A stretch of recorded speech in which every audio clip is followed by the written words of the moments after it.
et j'en profite pour donner l'autorisation à enregistrer la vidéo pour ceux qui ne veulent pas attendre que je la mette en ligne, qui veulent directement avoir la vidéo dès la fin de la session.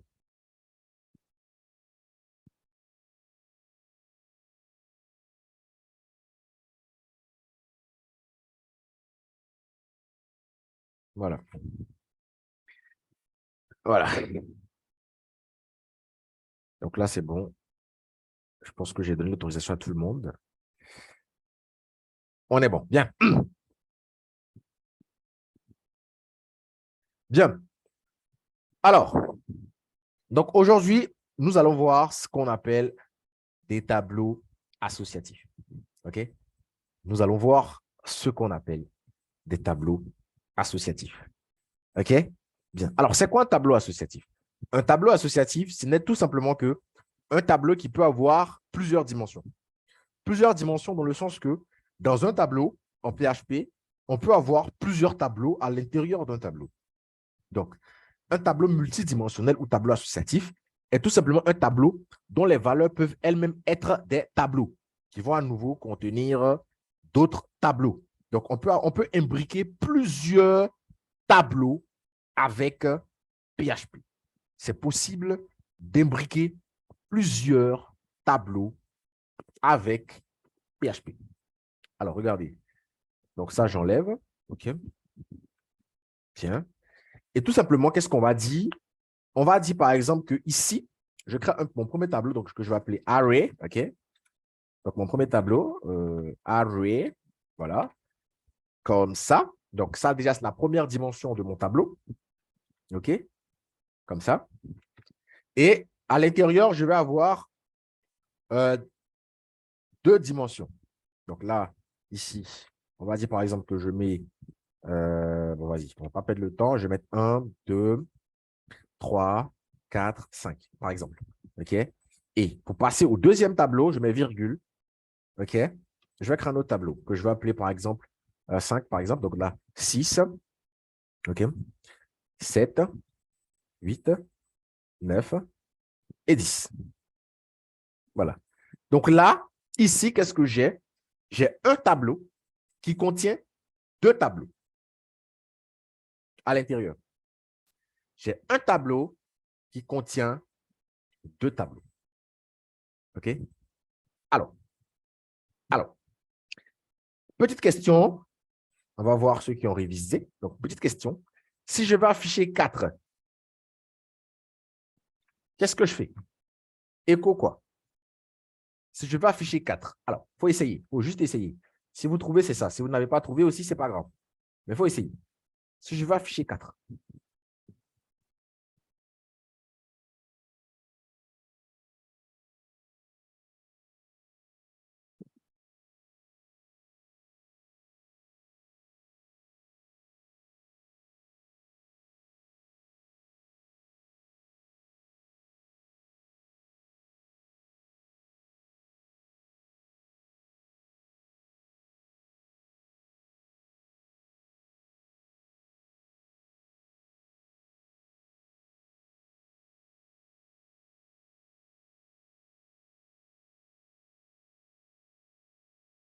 personne?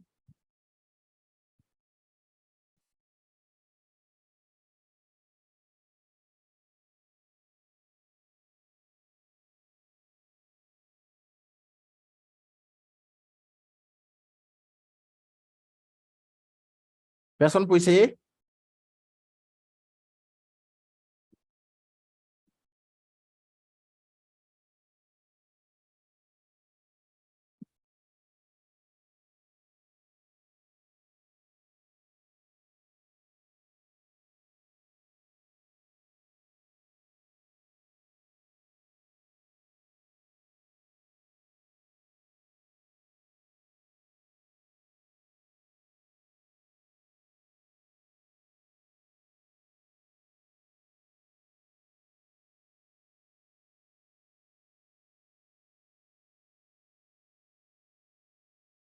La question, c'est comment est-ce que j'affiche 4?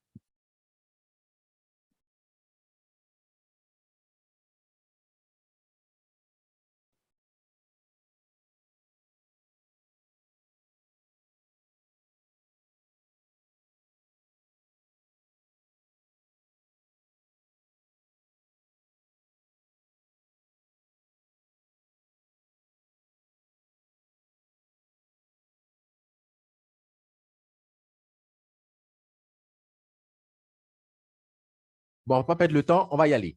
Alors, la seule personne qui a trouvé, c'est Monsieur Sangaré.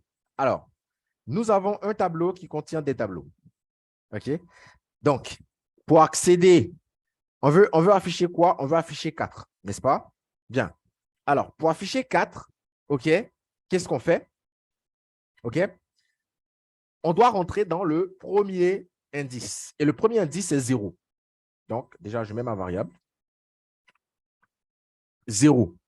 Là, je suis dans le premier tableau. Et le premier tableau lui-même, c'est un tableau. Et je vais afficher 4. Donc, qu'est-ce que je fais? 0, 1, 2, 3. Donc là encore, je mets encore un tableau et je mets 3. OK? Donc là, quand je vais venir actualiser, j'ai bien les 4 qui sont affichés. Bien. Donc, très bien vu, monsieur Sangari. Très bien. Très, très bien vu. Très, très, très, très, très, très bien vu. Top. Donc, déjà, les tableaux associatifs, c'est pareil que les tableaux. Hein. Voilà, c'est la même chose. Voilà. Ce sont les mêmes choses. C'est juste qu'on imbrique un tableau à l'intérieur d'un autre tableau. Est-ce que c'est bon? Est-ce que c'est bon? OK? Bien. Je fais un deuxième tableau. OK? Encore associatif. OK? Et dans ce tableau-là, OK? Je vais dire par exemple que j'ai langage. OK? J'ai dedans, par exemple, quoi à dire? Même pas. Attendez. Je vais dire par exemple framework.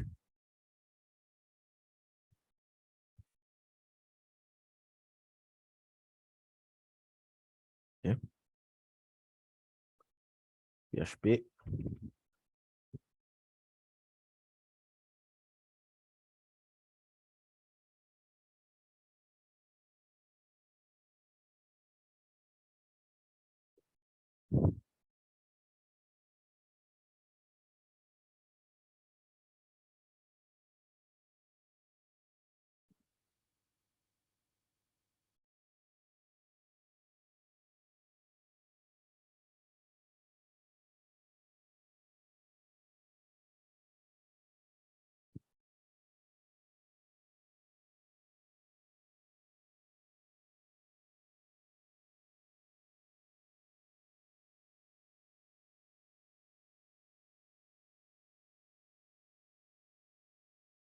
OK?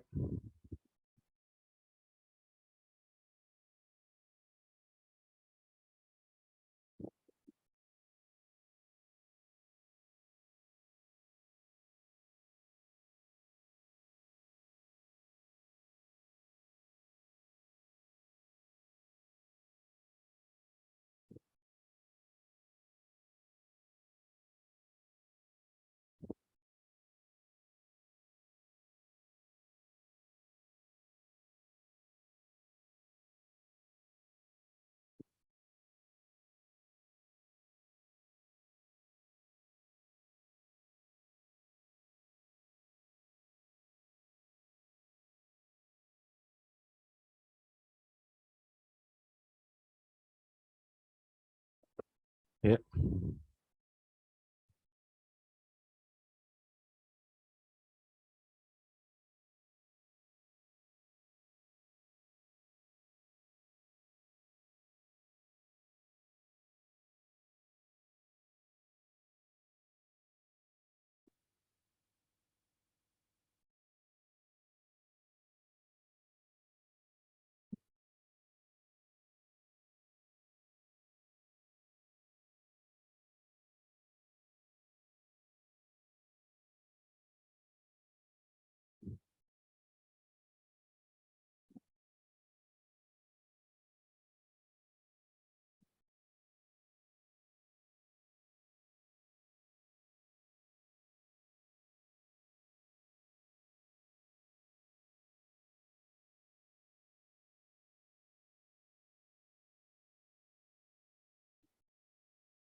Bien. Donc là, j'ai un tableau associatif à plusieurs dimensions. OK? J'ai un tableau associatif à plusieurs dimensions. OK? Bien. Donc, ce qu'on va faire,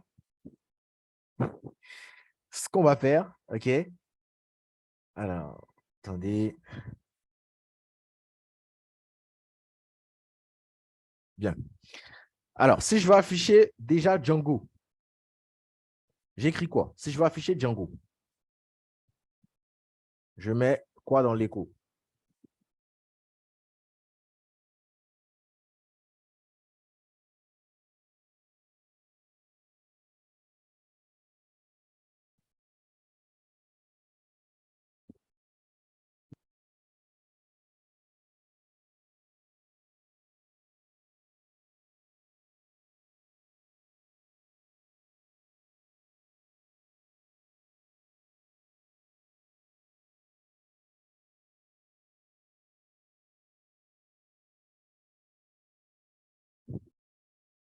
Allez, allez, allez, allez.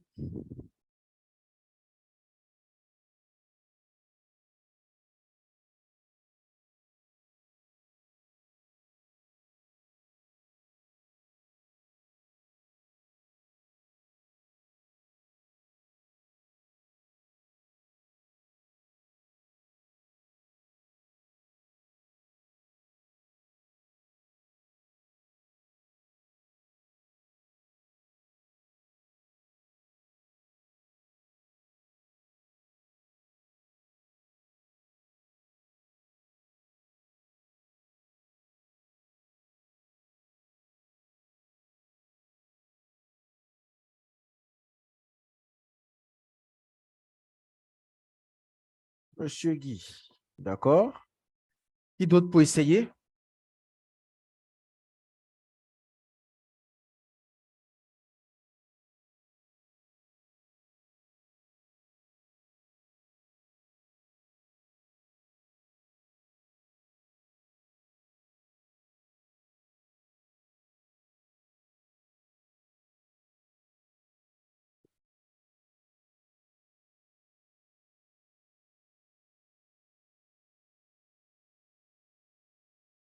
Monsieur Sangaré, OK.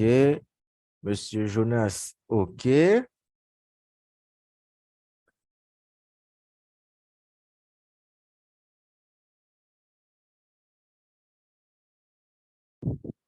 T'as dit, d'accord.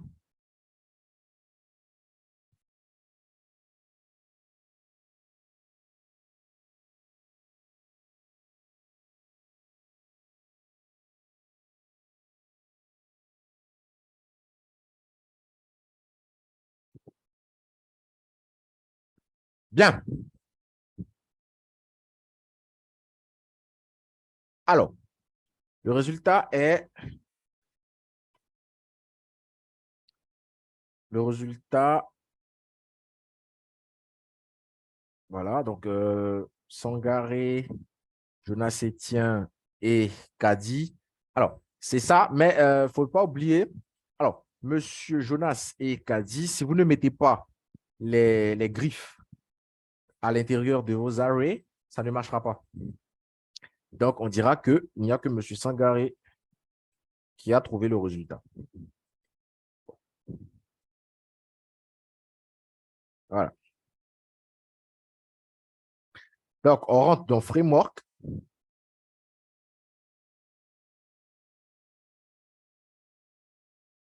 et on va aller chercher maintenant Python.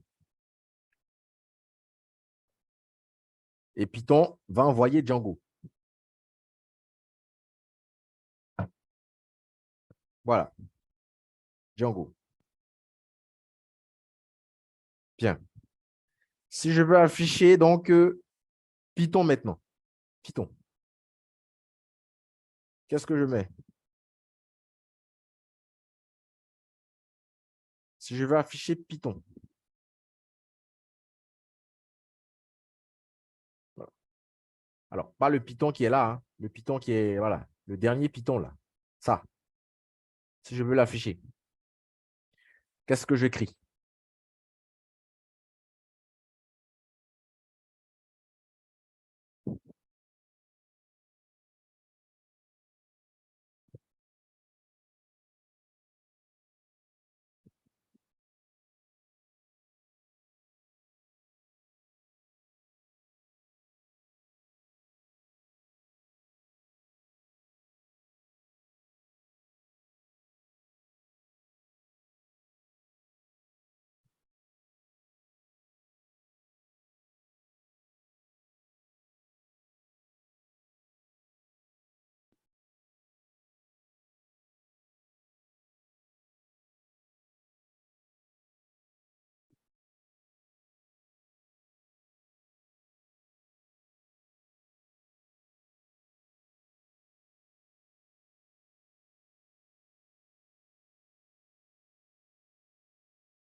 Bien essayé, Kadi. Qui d'autre vous proposez quelque chose?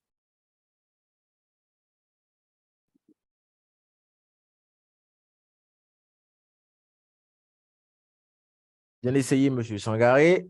Qui d'autre?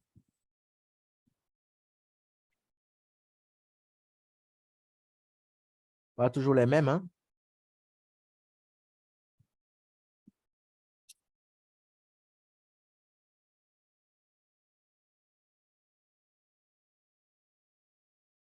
Monsieur Jonas.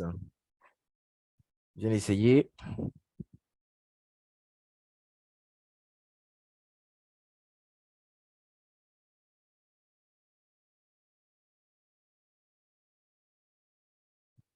Bien. Voilà la correction. On a beaucoup de choses à voir aujourd'hui. On ne va pas perdre du temps. Alors, donc, Kadi, ce n'est pas ça. Sangaré, Guy. Guy, déjà, monsieur Guy, il faut mettre les griffes. Sinon, ça ne marche pas. Monsieur Jonas, c'est pas ça, parce que le dernier, il n'y a pas de griffe. Voilà, le dernier, il n'y a pas de griffe. Donc, monsieur Jonas, ce n'est pas tout à fait ça. Alors, donc, le seul qui a trouvé encore, c'est monsieur Sangaré. Voilà. Donc, monsieur Sangaré, parfait. Bien, donc là, je dois aller dans language. OK? Donc, language. Ensuite, je dois aller dans backend avec E majuscule. Et ensuite, je dois chercher l'indice 1, 0, 1. Voilà. Et c'est là maintenant qu'il va m'afficher exactement Python. Est-ce qu'on est bon sur les tableaux associatifs? Est-ce que c'est très bien compris ici?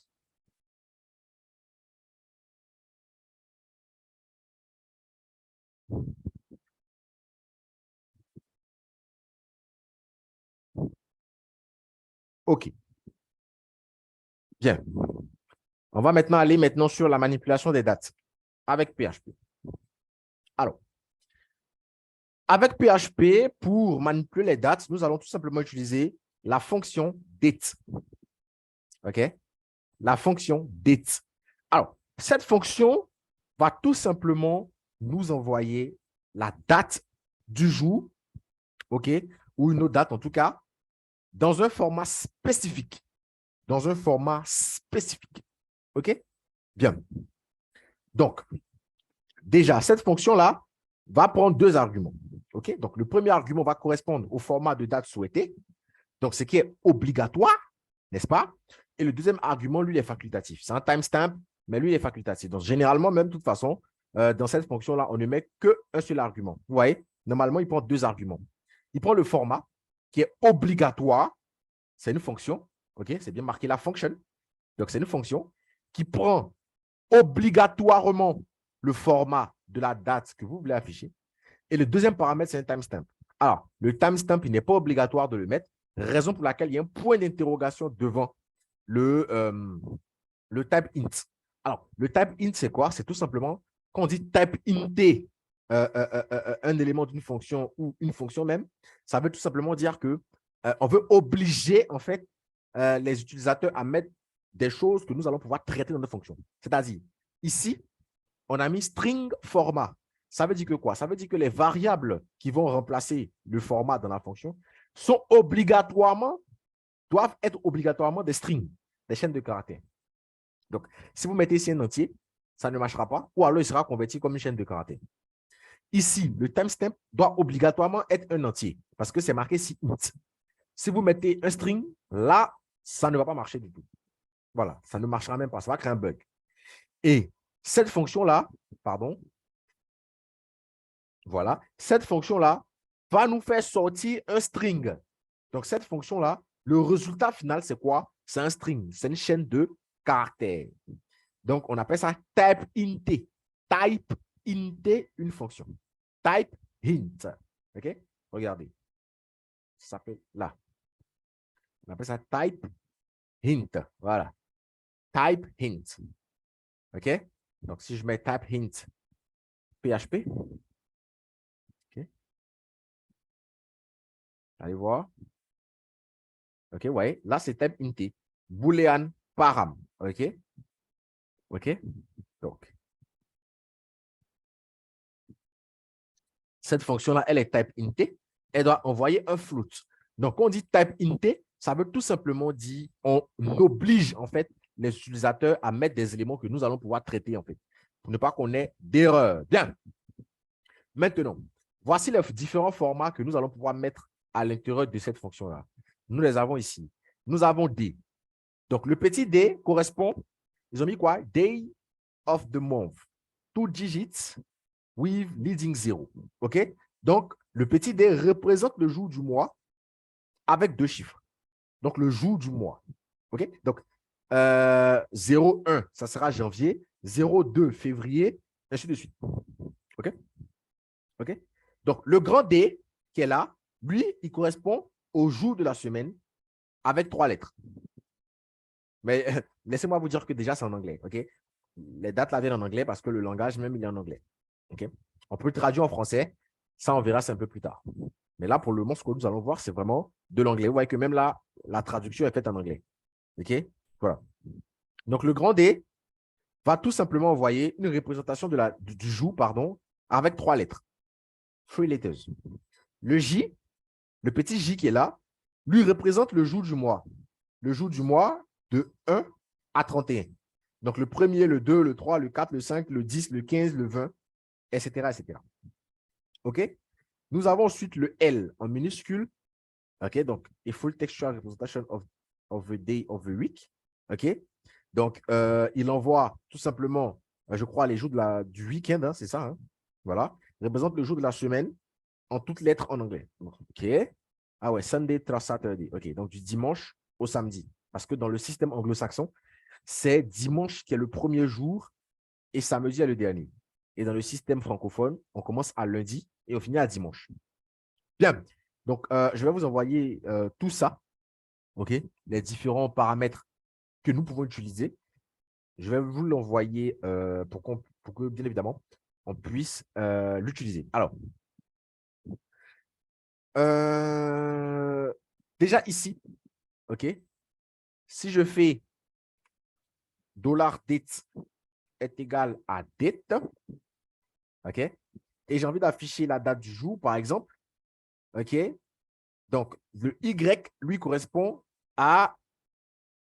Y, c'est year. Le grand Y, c'est year, OK? Alors, on va voir ça ici. Year, OK? Voilà. Tiens.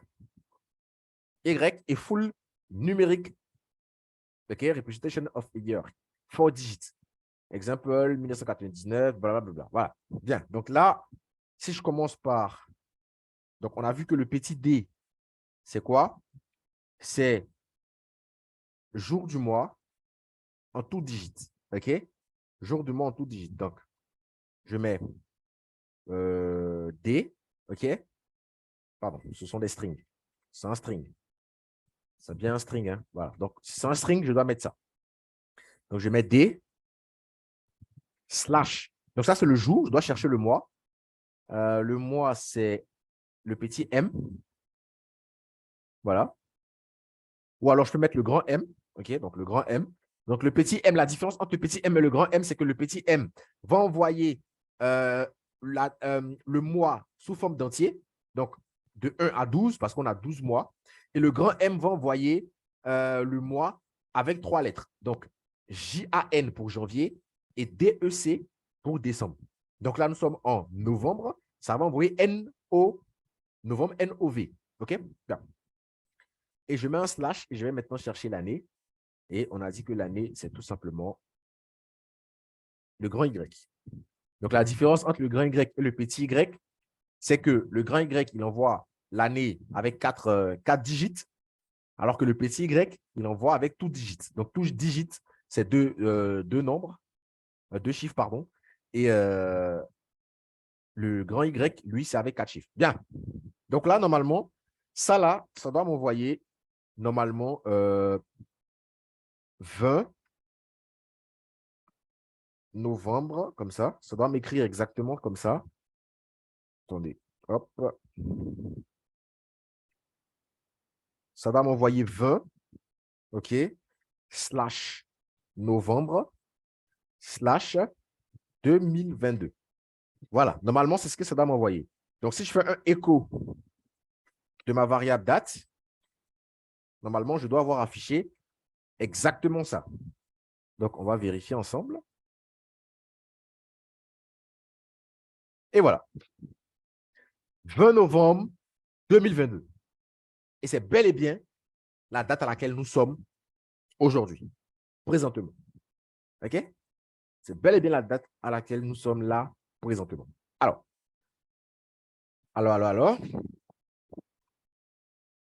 Donc là, maintenant même, je vous envoie sur WhatsApp. euh, je vous envoie sur WhatsApp les représentations. OK? Et ensuite, voilà, je vais de vous envoyer ça sur WhatsApp. Voilà, les différentes représentations avec la traduction en français, juste à côté. Voilà, je viens de vous envoyer ça sur WhatsApp. OK? Voilà. Bien. Bien. On poursuit. On poursuit. On peut aussi afficher l'heure. On peut aussi afficher l'heure. Alors, si je veux afficher l'heure, OK? Donc, ça, c'est la date, OK? Donc là, je vais mettre, par exemple, hours, OK? Et je mets date. Alors, qui peut me dire pour l'heure, qu'est-ce que je dois mettre? Je viens de vous envoyer le truc là sur WhatsApp. Donc, ceux qui peuvent l'ouvrir, ouvrez et dites-moi pour l'heure, quels sont les éléments que je dois mettre dans ma fonction pour avoir l'heure. Voilà.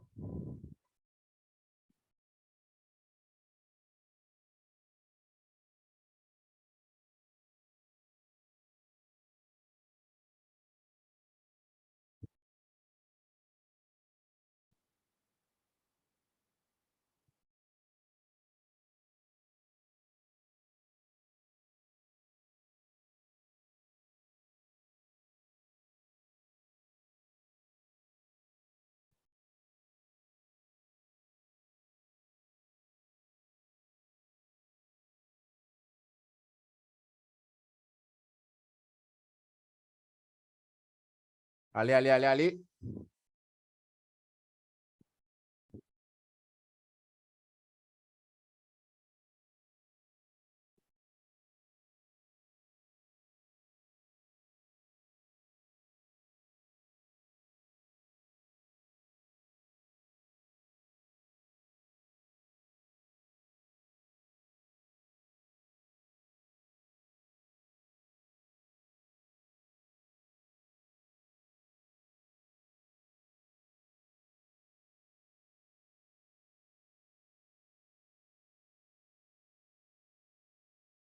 Allez, les gars. Il est déjà 16 heures. On a beaucoup de choses à voir. Rapidement, s'il vous plaît, qu'est-ce que je dois mettre dans ma fonction date pour avoir l'heure? Normalement, là, il est 15h52. Qu'est-ce que je dois mettre dedans ici pour avoir 15h52?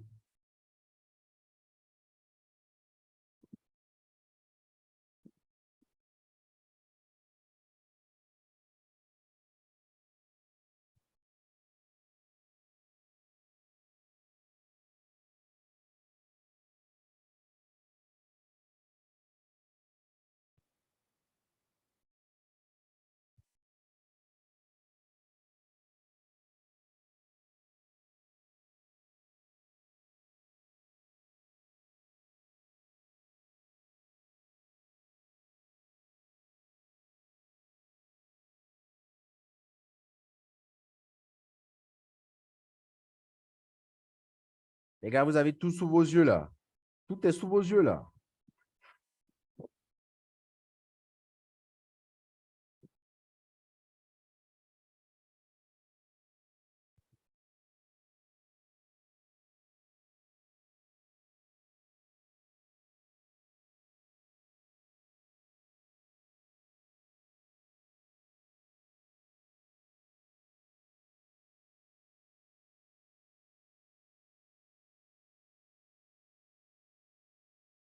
C'est bien, Kadi. C'est bien, Monsieur Sangaré.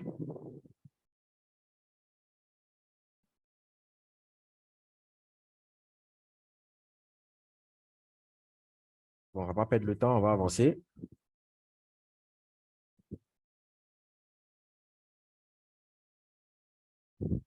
Bien.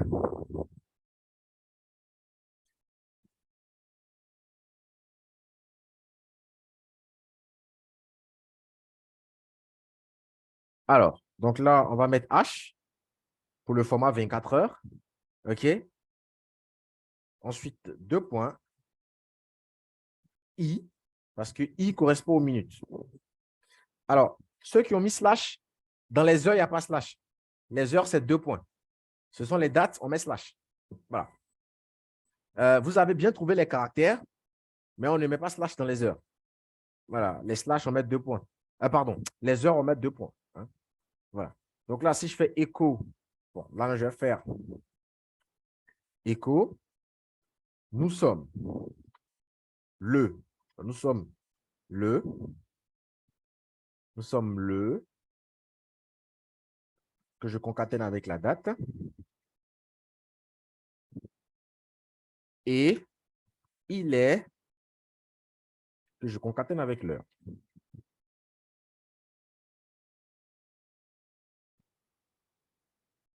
Voilà. Nous sommes le 20 novembre 2022 et il est 16h55. Alors, c'est marqué 16h55 parce que ça prend l'heure de mon serveur. Et mon serveur PHP en GMT plus 1. Voilà. Raison pour laquelle ça affiche 16h55. Sinon, il est 15h55. Même maintenant, il est 56. Voilà. Bien. Bien, bien, bien. Donc, c'est bien. C'est super, les gars. Là, ce que je vois, c'est top. Voilà. Alors, lorsque vous mettez le petit H, vous n'avez pas le format 24 heures. Vous avez le format 12 heures. Donc, lorsqu'il sera, par exemple, 16 heures, ça ne va pas afficher 16. Ça va afficher 4. Voilà. Vous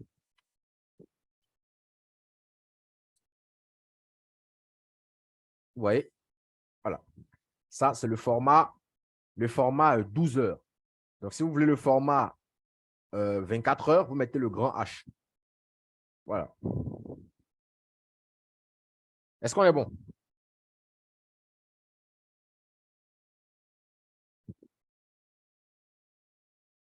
Est-ce qu'on est bon?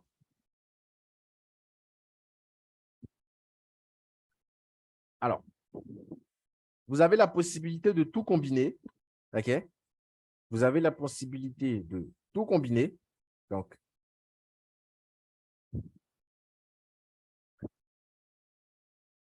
comme ça.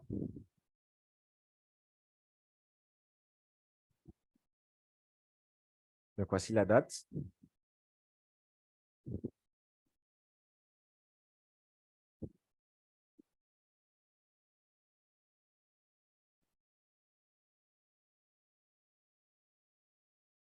Voilà.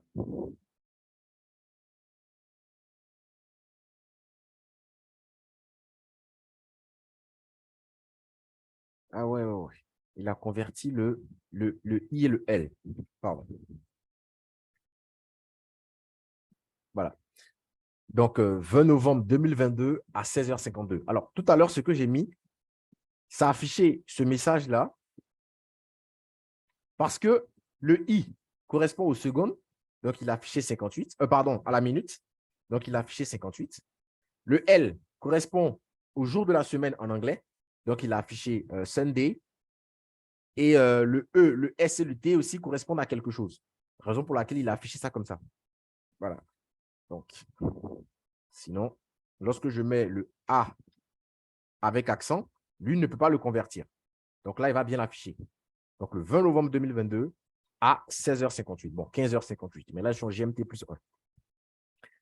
Est-ce qu'on est bon?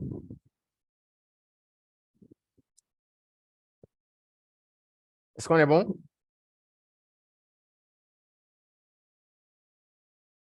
Bien. Donc, voici comment vous pouvez manipuler donc, les dates avec, avec vos, euh, vos,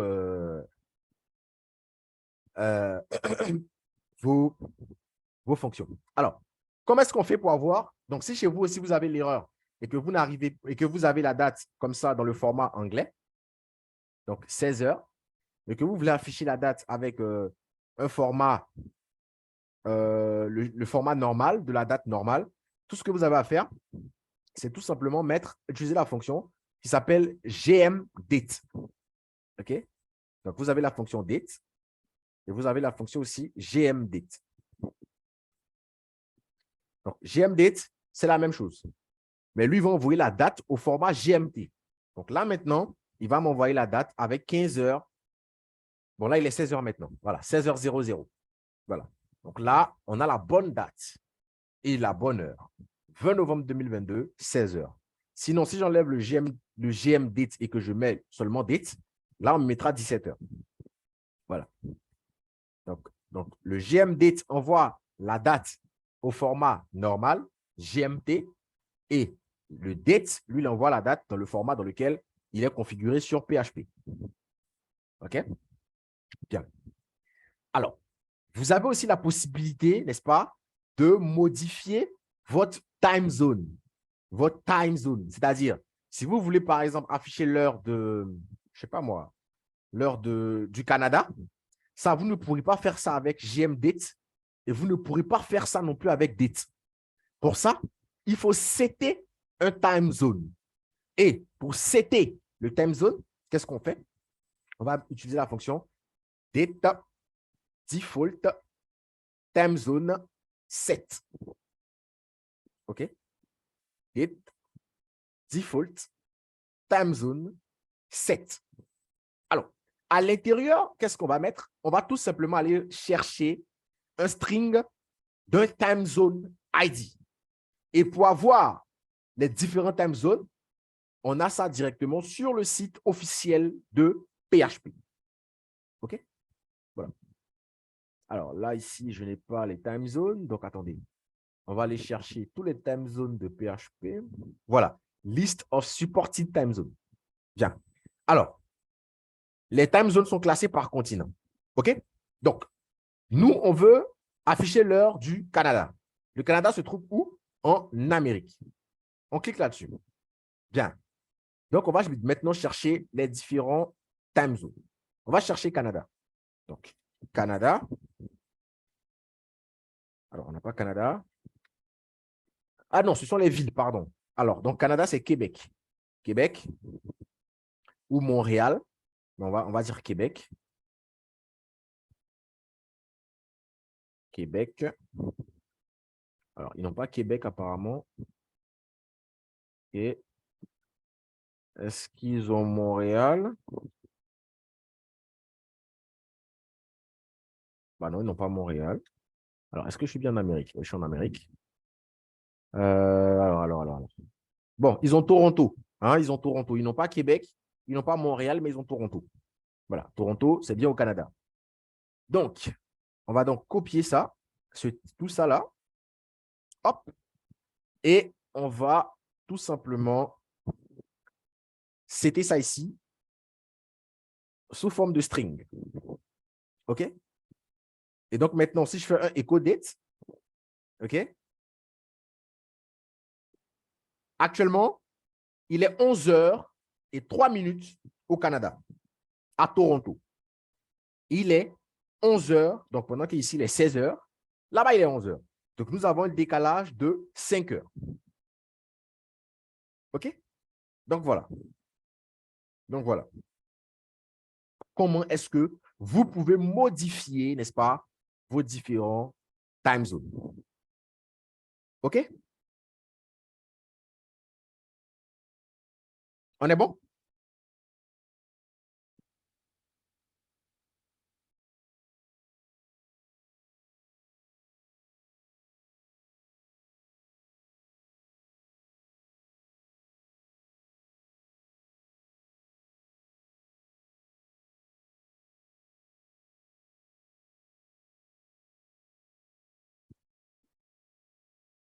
Est-ce qu'on est bon pour tout le monde?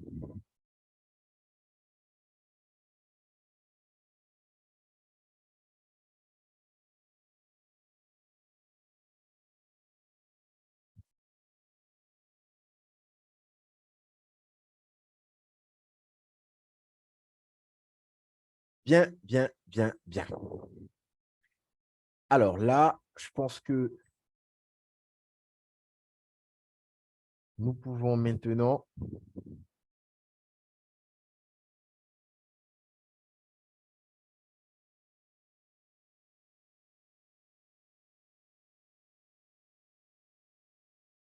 bien.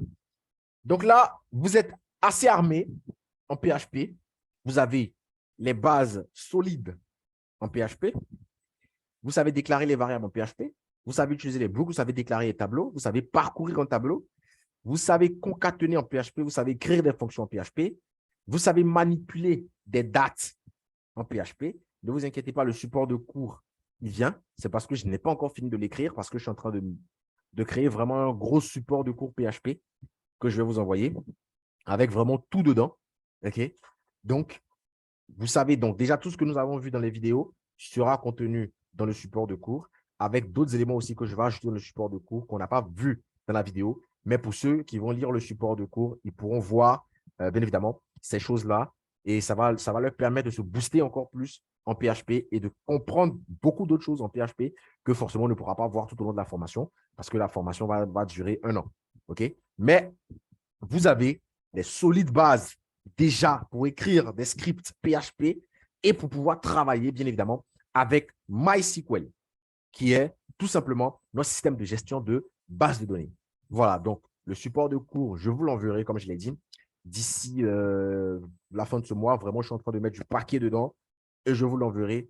Et les exercices, j'attendais, bien évidemment, qu'on finisse PHP avant d'envoyer les exercices. Donc là, nous avons fini aujourd'hui PHP. Donc, j'enverrai les exercices. Alors, sachez bien que l'exercice que je vais envoyer sera un mix. Donc, il y aura des exercices seulement PHP et il y aura des exercices mixés. Donc, les exercices mixés, c'est tout simplement un mélange de tout simplement PHP avec du HTML, du CSS et du JavaScript. Voilà, donc un mix.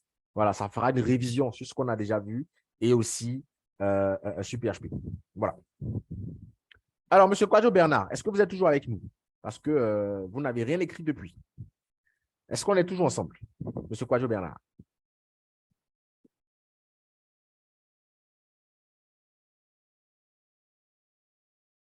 Bien.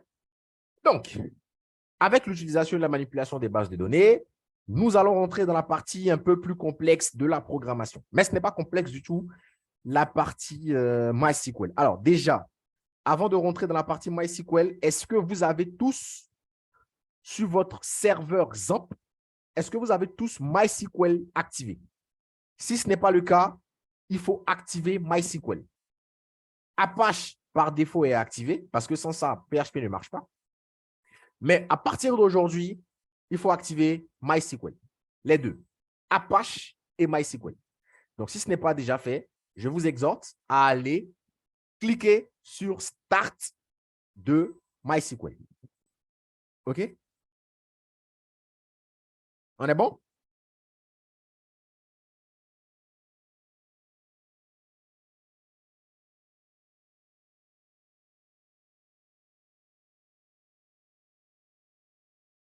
Oui, Kadi, c'est quelle question que vous aviez posée?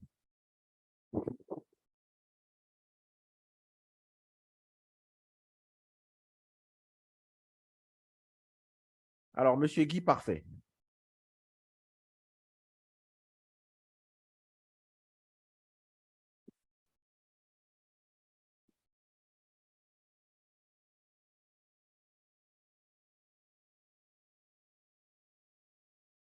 Oui, oui, oui, oui. Kadi, on n'est pas encore arrivé sur les formulaires.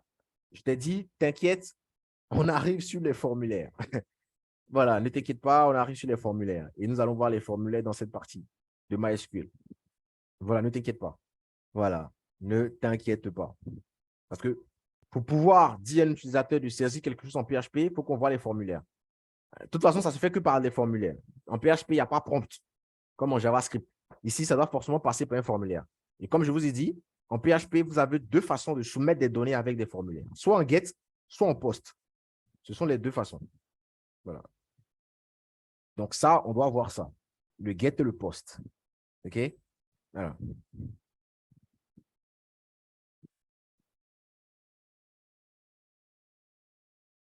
Donc, pour manipuler les formulaires avec PHP, il faut qu'on puisse déjà bien manipuler, il faut qu'on puisse voir, pardon, MySQL, comprendre c'est quoi get, c'est quoi post. Et maintenant, ensuite, on va rentrer sur le formulaire. Ne sois pas pressé, Kadi. Ça viendra et voilà, tu pourras faire ça proprement, simplement, proprement. Alors, j'espère que vous avez tous activé le MySQL chez vous, parce que là, nous allons démarrer avec le MySQL. Bien. Alors, c'est quoi MySQL? OK? C'est quoi MySQL? Donc, déjà, mais qu'est-ce qu'une base de données? Donc, une base de données, c'est tout simplement un élément dans lequel nous allons stocker les données des utilisateurs qui viennent sur notre site Internet. C'est grâce aux bases de données que chaque personne a son interface sur Facebook. Chaque personne a son interface sur, voilà, sur chaque site sur lequel on va. Ce que M. Kwasi Obena voit chez lui, moi, je ne vois pas ça sur mon Facebook à moi. Ce que Kadi voit sur son Facebook, moi, je ne vois pas ça chez moi. Si Kadi publie une photo sur Facebook et qu'elle dit, c'est elle seule qui doit voir ça, c'est elle seule qui va voir ça. Parce que c'est seulement dans sa base de données à elle. Est-ce que vous comprenez? C'est stocké dans la base de données de Facebook, la grande base de données de Facebook, c'est stocké seulement dans la partie qui concerne Kadi. OK? Donc, c'est grâce aux bases de données que nous pouvons faire ce genre de choses-là. OK? Donc, déjà, qu'est-ce que le SQL? Donc, le SQL, c'est un abrégé, mais sinon, ça veut dire Query Language, donc Structured Query Language. Donc, le SQL est le langage principal pour pouvoir stocker des données avec les bases de données. C'est le langage principal. Donc, nous avons le SQL et nous avons aussi le NoSQL. Le NoSQL est beaucoup utilisé par des langages qui utilisent, par les sites pardon, qui utilisent JavaScript pour faire du front et du back. Donc, le NoSQL, nous avons MongoDB et nous avons plein d'autres. Mais le plus utilisé avec le NoSQL, c'est MongoDB. Et le plus utilisé avec le SQL, c'est MySQL qui est open source, qui est utilisé par plusieurs personnes. Et nous avons aussi, qui est gratuit, open source, MySQL. Nous avons SQL Server de Microsoft, qui est payant. Voilà, raison pour laquelle les gens n'utilisent pas trop. Nous avons un autre qui est gratuit aussi, qui s'appelle PostgreSQL. Voilà. Nous avons MariaDB. OK. Voilà. Donc, toutes ces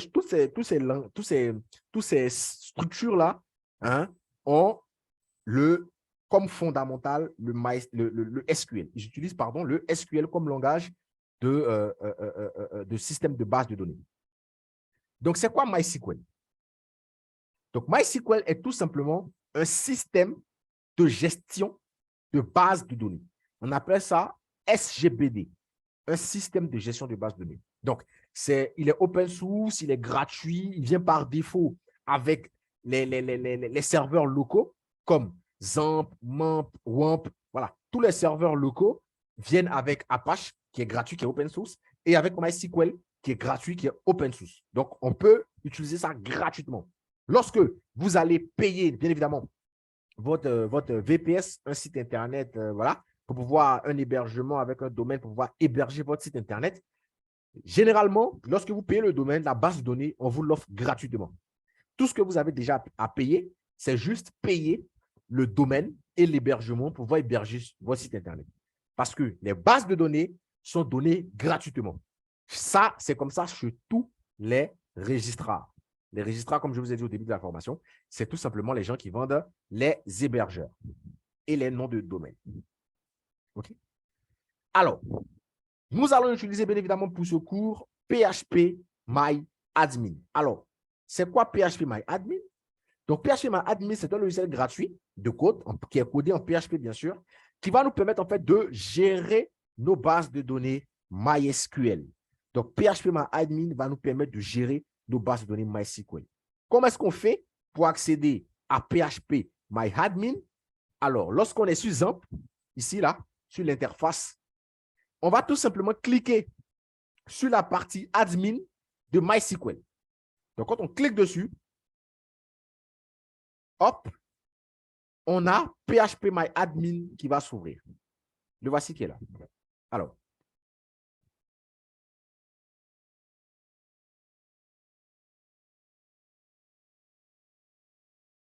voilà.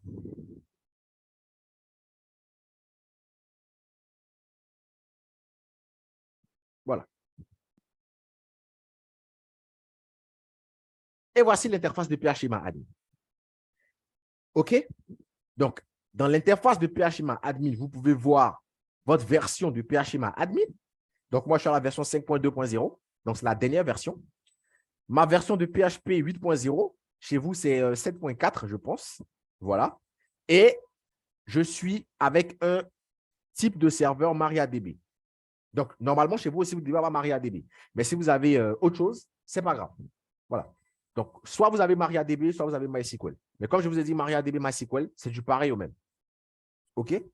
Et je démarre mon serveur sur le port 127.0.0.1, qui est tout simplement le par défaut localhost. Est-ce que lorsque vous cliquez sur admin chez vous, vous avez l'interface de PHPMyAdmin?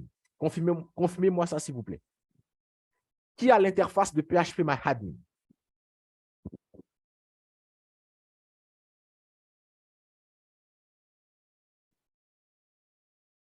Donc, vous cliquez juste sur admin, sur la partie MySQL.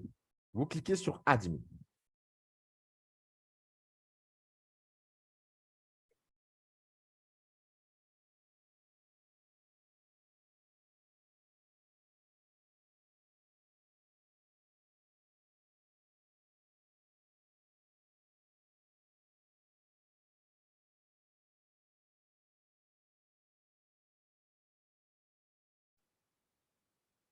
Qui a réussi à ouvrir PHPMyAdmin?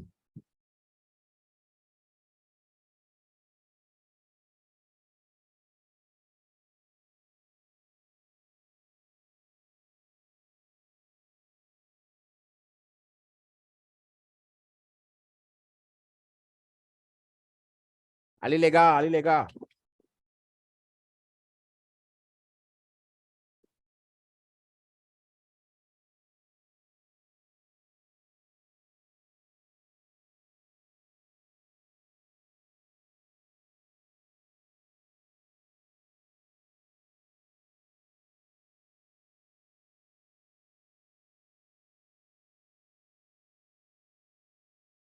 Monsieur Jonas, parfait.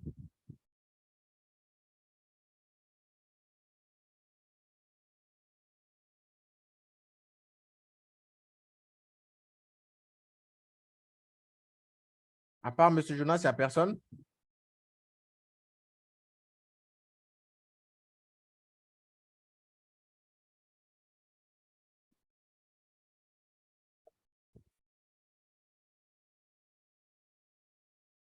Parfait, Monsieur Guy. Parfait, Monsieur Sangaré.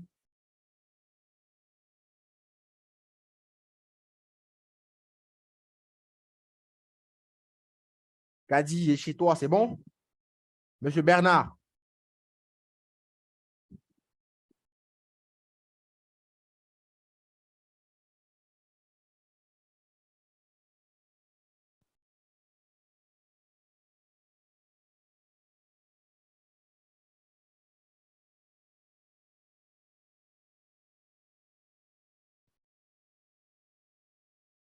Monsieur Ibrahim, parfait. Kadi, parfait. Donc, on a tous PHP. Alors, Monsieur Quasio, c'est quoi le problème?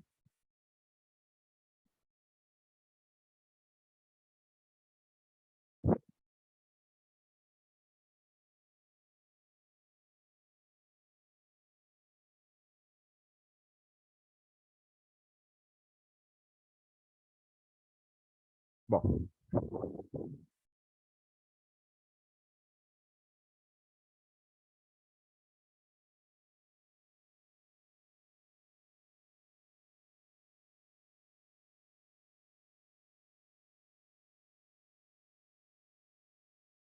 bien. On va donc poursuivre. Maintenant que Monsieur Bénard puisse se mettre à niveau. OK? Bien. Donc, vous avez tous l'interface, n'est-ce pas, de PHPMyAdmin chez vous. OK? Voilà. Voilà.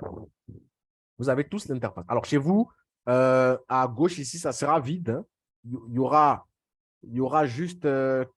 alors, chez vous, normalement, vous devez juste avoir test, PHPMyAdmin, MySQL et puis performance schéma. Normalement, c'est juste ça que vous avez. Voilà. Donc, ce sont les bases de données qui viennent par défaut avec, avec PHPMyAdmin. Donc, dedans, il y a des fichiers de configuration. Et donc, ne touchez pas à ces choses-là, s'il vous plaît. Sinon, votre PHPMyAdmin risque de ne plus marcher. OK? Nous allons voir comment créer nos propres bases de données. Et, parfait, Monsieur Bernard, nous allons voir comment créer nos propres bases de données et comment les manipuler. OK? Bien. Donc là, vous voyez, j'ai plusieurs bases de données. OK? En plus de ce qui vient par défaut. Donc, nous allons voir comment créer une base de données pour ce cours-là et comment les manipuler. OK? Donc, déjà, l'interface. Voici l'interface que nous avons ici. OK? Nous allons nous amuser un peu sur l'interface là. OK? Voir un peu les choses qu'il y a là-dessus. OK? Donc, quand vous cliquez ici sur base de données, vous avez la liste de toutes les bases de données.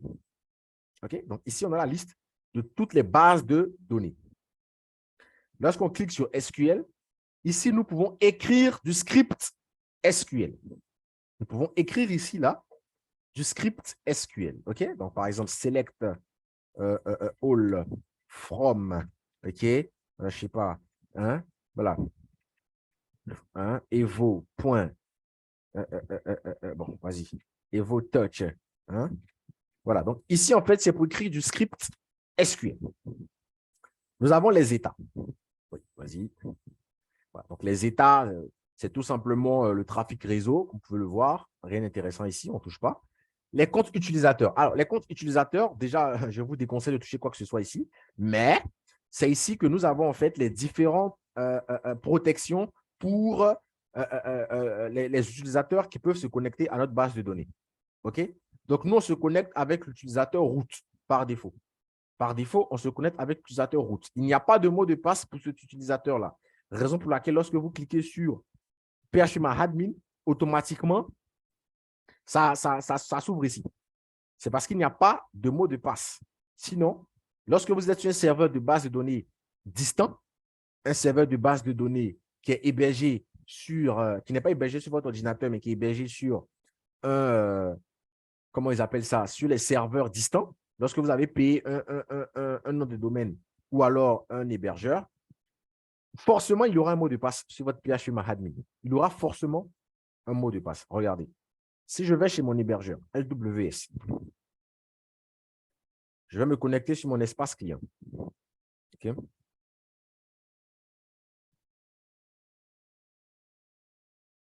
OK? Et le site noenco.com. Vous voyez là, base de données PHP. OK? J'ai MySQL PHPMyAdmin. Je clique dessus.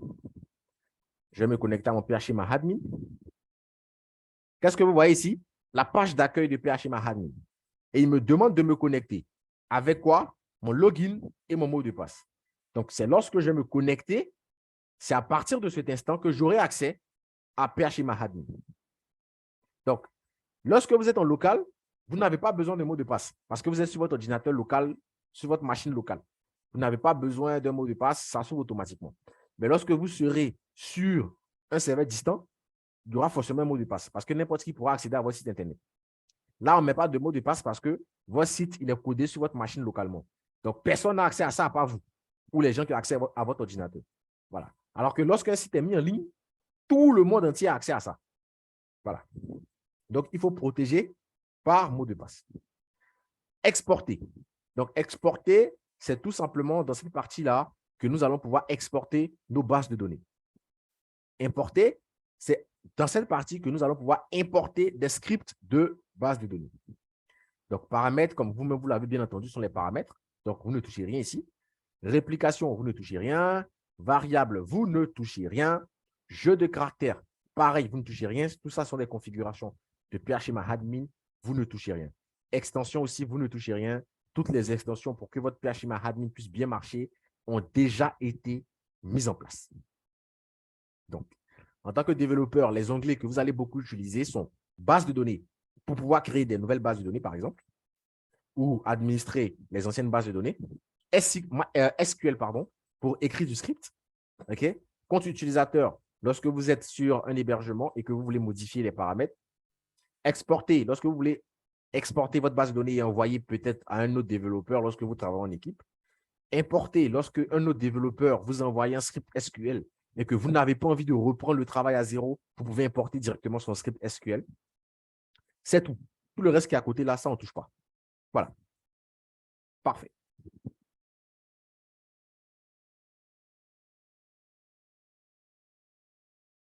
Et voilà. Donc, on a fait le tour d'horizon de phMyAdmin. Est-ce que vous avez des questions?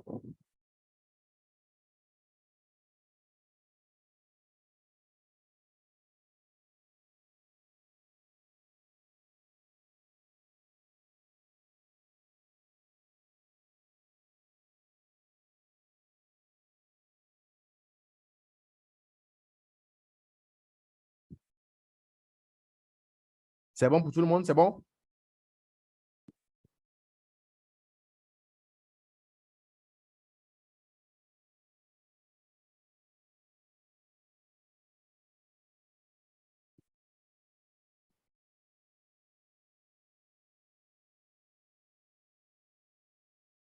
Bien. Comment on se connecte à partir de PHP à notre serveur de base de données? Comment est-ce qu'on fait ça? Eh bien, c'est ce que nous allons voir dans cet exemple précis. Nous allons voir comment est-ce qu'on peut, bien évidemment, lier, de la manière qu'on fait la liaison entre HTML, CSS, entre PHP et HTML, JavaScript, voilà. Il y a une façon de lier le PHP avec le serveur de base de données MySQL. Alors, pour ce faire, nous allons soit utiliser pour la connexion de PHP avec notre base de données, nous allons soit utiliser l'extension MySQL ou alors nous allons utiliser l'extension PDO. Donc, soit on utilise l'extension MySQL ou alors PDO. Donc, soit un, soit l'autre. Mais très généralement, les développeurs, nous aimons bien utiliser PDO. Nous aimons bien utiliser PDO. Mais ça encore, c'est lorsque vous utilisez du PHP natif, parce que lorsque vous allez commencer à travailler avec des frameworks assez poussés en PHP, comme par exemple Laravel, Symfony et autres, vous n'allez plus utiliser PDO ou MySQL. Vous allez tout simplement utiliser ce qu'on appelle des ORM. Mais ça, c'est pour ceux qui aiment la programmation et qui vont pousser encore plus lorsqu'on va finir le cours sur PHP MySQL pour chercher à comprendre d'autres choses. Comme je vous ai dit, un bon développeur, c'est quelqu'un qui se forme pour avoir les bases. Et une fois qu'il a les bases, il va maintenant faire des recherches pour pousser son apprentissage. C'est ce que tous les développeurs font. En tout cas, tous les bons développeurs. Si vous voulez vous asseoir à ce qu'on vous montre tout, vous n'allez jamais évoluer. Ce qu'on peut vous montrer, ce sont les bases.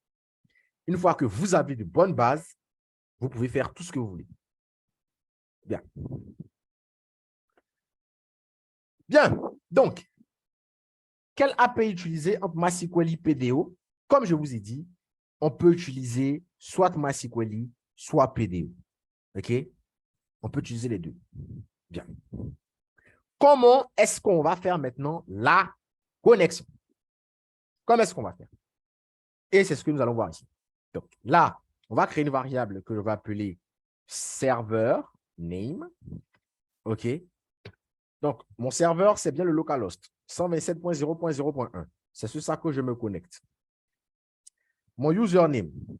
Donc, le username par défaut de PHP, je vous ai dit, c'est root. Et le mot de passe, password, c'est vide. Il n'y a pas de mot de passe. Voilà, on se connecte sans mot de passe. Bien. On va maintenant établir la connexion. Donc, je mets ici un petit comme établissement de la connexion à notre base de données. Bien. Je crée une variable que je vais appeler connexion. Donc, connexion va être égale à, je mets le mot-clé new, MySQLi, comme ça. Donc, MySQLi, c'est tout simplement une fonction. Le premier paramètre qu'il prend, c'est un hostname. Donc, hostname, c'est le nom du serveur. Ensuite, il prend le username et il prend le mot de passe. Ensuite, il peut prendre la base de données et le port. Mais nous, ici, vu qu'on n'a pas encore créé de base de données, on va tout simplement mettre le serveur, le username et le mot de passe. Donc, les trois premiers paramètres. Donc, serveur. Deuxième paramètre, c'est le username. Et le troisième paramètre, c'est le mot de passe. Bien. Une fois qu'on a fini ça, on va vérifier la connexion. Donc, vérification de la connexion. Alors, suivez très attentivement, hein, parce que cette partie-là, si vous avez raté, c'est que vous avez raté beaucoup de choses. Parce que ce sont les bases de données mais qui font PHP. On n'utilise jamais PHP sans base de données. Jamais. On utilise toujours PHP avec une base de données. Voilà. Donc, j'ai bien vu que vous êtes plein à bien maîtriser PHP. C'est bien. Mais il faut maîtriser aussi MySQL pour vraiment dire qu'on est développé PHP. Il faut maîtriser MySQL aussi. Bien. Donc, je vais faire une vérification. Donc, si if, voilà. Donc, si $connexion, pardon, donc connect error, OK. Donc, si jamais il y a une erreur de connexion, il va tout simplement tuer, n'est-ce pas, et m'envoyer un message d'erreur. Donc, erreur, que je vais faire donc une concaténation. Voilà. Avec $connexion connect error. Sinon, donc s'il n'y a pas d'erreur, je veux qu'il m'affiche echo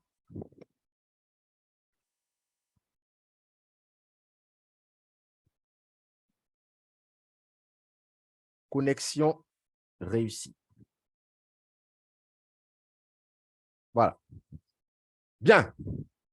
On va tester, voir si notre connexion, elle marche. Et comme vous pouvez le voir tous à l'écran, connexion réussie. Je vais bien expliquer maintenant pour que vous compreniez.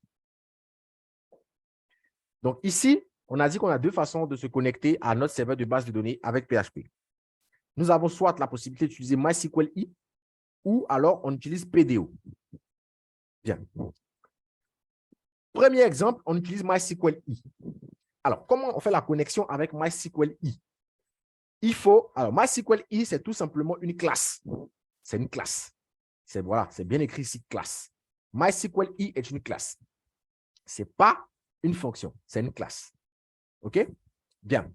Cette fonction-là prend dans son constructeur 1, 2, 3, 4, 5, 6 paramètres.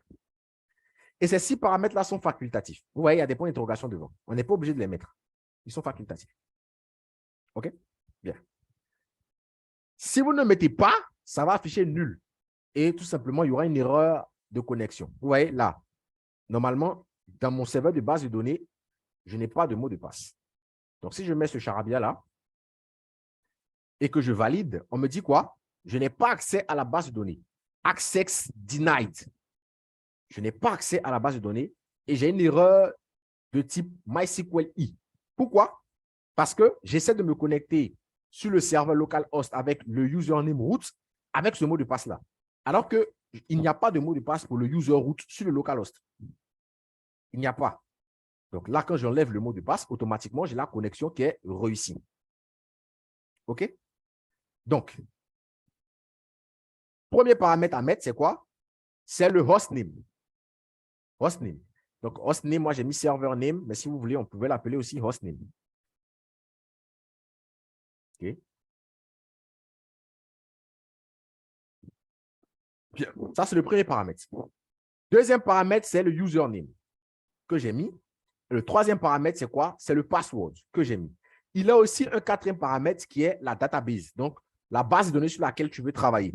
Mais ça, pour le moment, on n'a pas encore créé de base de données, donc je ne vais pas la mettre pour le moment. OK? On verra ça plus tard.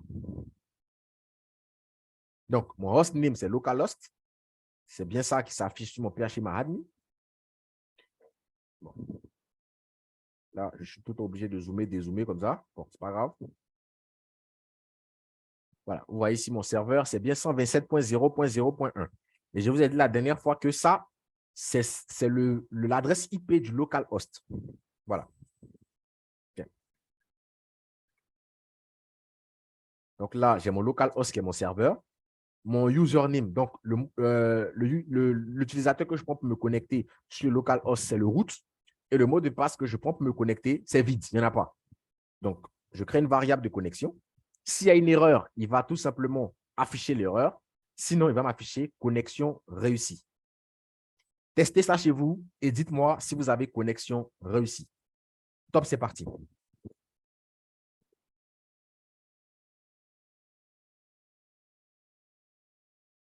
Oui, vous pouvez mettre else comme vous pouvez ne pas mettre else. Ça marche. Ça marche. Ça marche. Puisque de toutes les façons, je n'ai plus d'autres conditions. C'est ma seule condition. Raison pour laquelle je n'ai pas mis le else. Mais sinon, vous pouvez mettre else.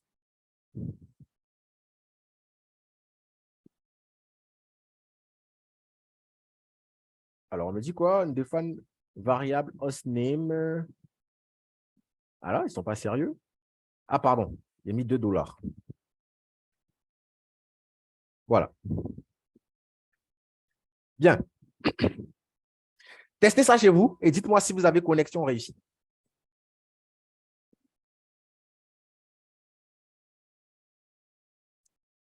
En tout cas, pour ceux qui sont sur l'ordinateur, ceux qui suivent avec le téléphone, bon, vous ne pourrez pas tester.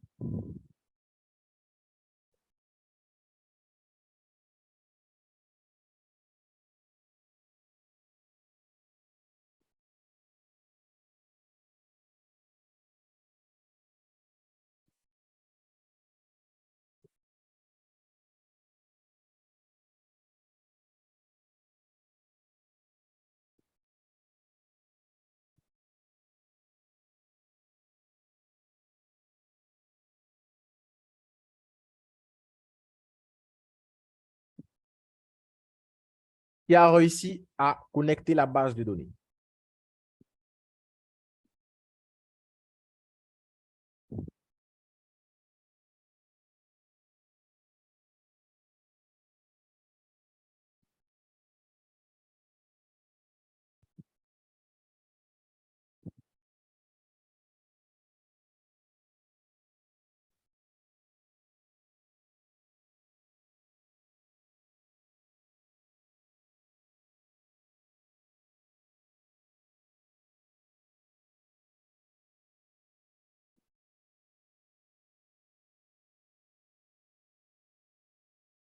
Monsieur Sangaré, c'est bon?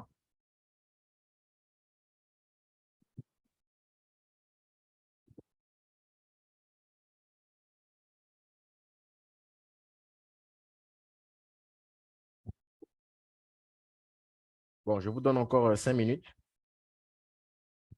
Il est 16h37 à 16h42. On va passer à autre chose.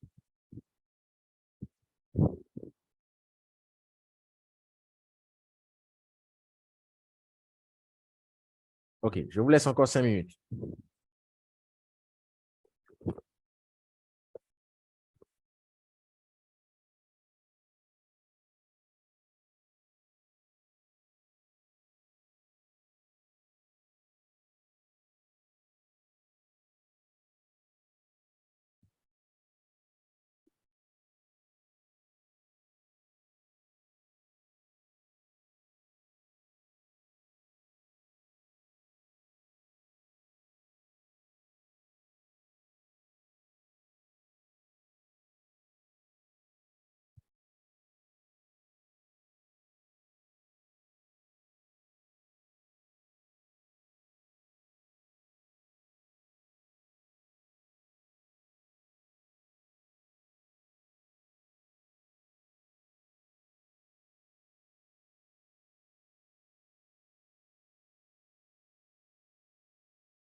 Personne?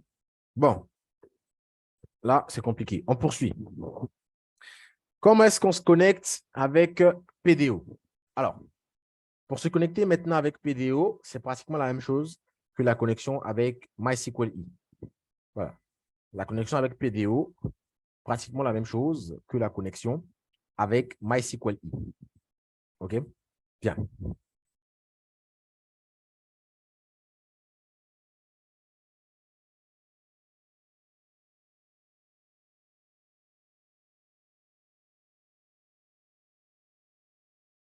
Alors, vous allez tester ça chez vous tranquillement après, parce que là, on va perdre du temps. Il est déjà 17 heures. Bien. On garde les mêmes choses, hostname, username et password. Et donc, on va donc se connecter. Donc, connexion à la base de données.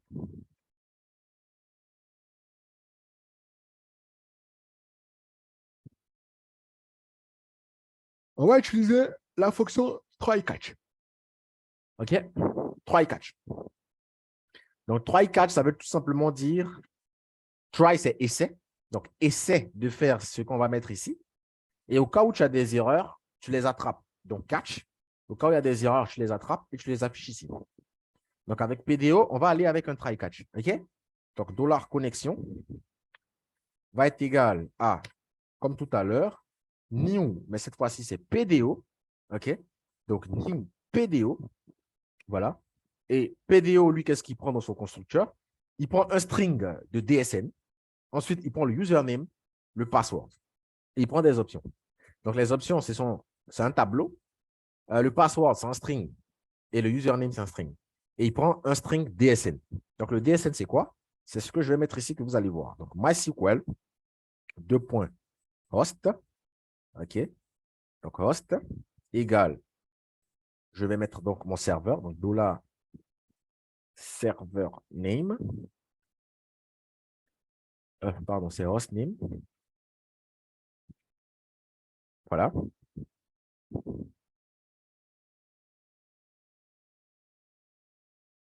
Point virgule, dbname, donc nom de la base de données, dbname. Je peux laisser ça vide parce que, bon, pour le moment, j'ai pas encore de base de données. OK? Et ensuite, donc ça, c'est le DSN, là. Voilà, le string du DSN.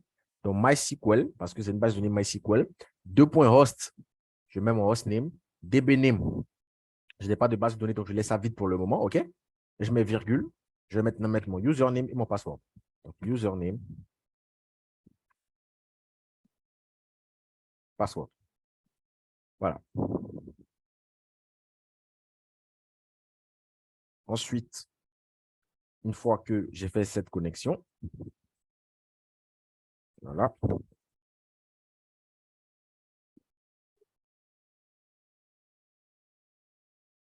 ce que je peux faire ensuite, c'est connecter même avec mes éléments. Donc là, on va chercher donc l'élément ATTR, je crois que c'est l'élément 7. Voilà, 7 attributes. Voilà, donc 7 attributes. Et à l'intérieur, je mets mon PDO 2.2. Donc PDO, c'est une classe et on va chercher donc ATTR R mode, donc au cas où on a des erreurs. Et ensuite, deux points ATTR.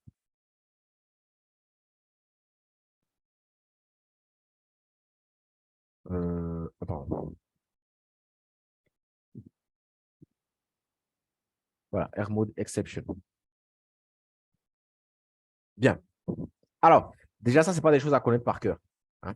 Voilà, ce n'est pas à connaître par cœur. Euh, vous pouvez regarder et faire des copier-coller. Par contre, vous devez bien respecter les hostnames, les usernames et les passwords. Bien. Une fois qu'on est bon, je peux tout simplement afficher connexion réussie. Donc, ça, c'est au cas où il a essayé et il a réussi. Sinon, s'il y a des erreurs, on va tout simplement lui dire d'afficher nos erreurs. Donc, tout simplement echo $th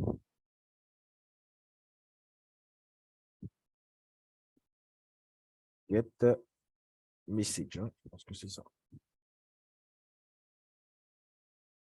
Voilà. Donc là, je vais essayer de me connecter. Et j'ai bien connexion réussie. Si je mets du n'importe quoi, voilà. Access denied. Bien. Donc, voici comment on se connecte avec PDO. Voilà. Donc, on a vu comment se connecter avec MySQL. Et là, ici, voici comment on se connecte avec PDO. Est-ce que vous avez des questions? Est-ce que c'est bon?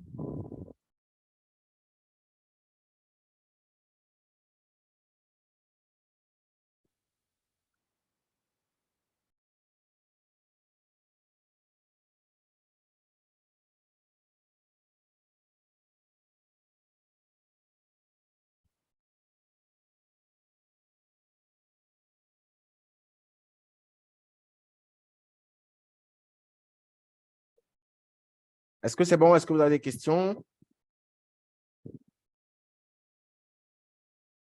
Monsieur Guy, est-ce que c'est bon ici?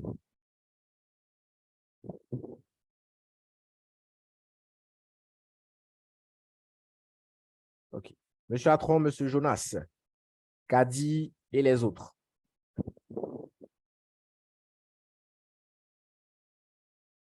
Là, on commence à rentrer dans le vrai PHP. Voilà. Parce que tout ce qu'on avait vu jusqu'à présent, c'était des révisions de JavaScript. C'est maintenant qu'on commence à vraiment rentrer dans le PHP avec MySQL.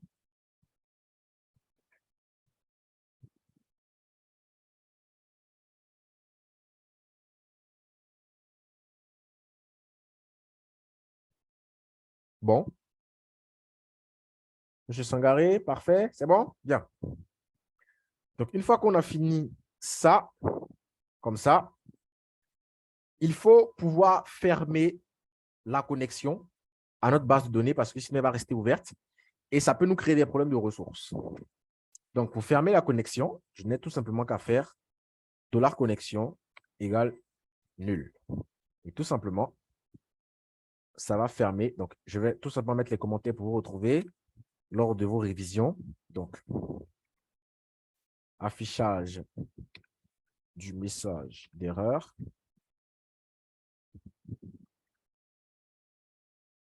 Fermeture de la connexion. Voilà. Donc, ce n'est pas parce que la connexion est fermée que votre connexion sera échouée. Non. C'est juste qu'une fois que vous avez fini de vous connecter, vous fermez juste la connexion. C'est tout. Pour ne pas avoir des problèmes de ressources après. Voilà. Donc, ça, c'est comme ça qu'on ferme la connexion avec PDO. Maintenant, pour fermer la connexion, lorsque vous utilisez MySQL I, donc vous allez mettre par exemple connexion, close. Voilà. Ça, c'est quand vous utilisez MySQL I. Voilà. Donc, ça, c'est pour fermer la connexion avec MySQL I. Voilà. Bien. Là, nous tendons à la fin de la session d'aujourd'hui. Je ne vais pas trop vous emmerder la tête avec MySQL qui semble déjà être un peu compliqué. Donc, pour les 10 minutes qui nous restent avant 17 h, essayez de vous connecter, s'il vous plaît. Je veux au moins m'assurer que ceux qui sont là, tous ceux qui sont là ce soir-là, arrivent à se connecter à leur base de données. Donc, allez-y, s'il vous plaît. Allez-y. Donc,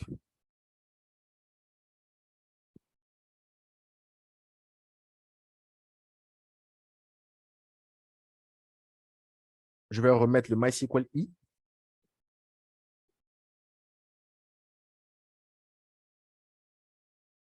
Voilà. Donc, ça, c'est MySQL I. Et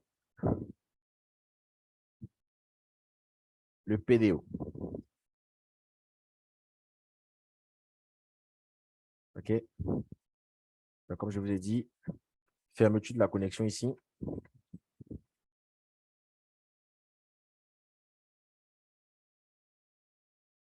C'est dollar connexion close. Voilà. Donc, ne faites pas les deux en même temps. On fait un. On ne se connecte qu'avec un seul. Donc, s'il vous plaît, ne vous amusez pas à faire les deux en même temps. Vous faites un, vous testez, ça marche, vous faites l'autre.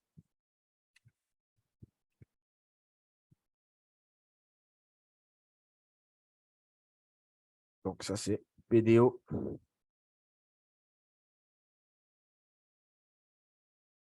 Et ça, c'est MySQL. Voilà. Bien.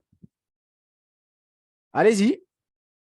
Essayez de vous connecter d'abord avec MySQL et ensuite avec PDO. Voilà. S'il vous plaît, jusqu'à 17 h, il faut que tout le monde puisse me dire qu'il a réussi à se connecter.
Ok, super, Kadi. Moi, je vais devoir vous laisser. Reprenez ça tranquillement. Et puis, samedi, si vous avez des problèmes, vous m'envoyez un message. On va essayer de corriger ça. Et puis, on se donne rendez-vous pour le week-end prochain.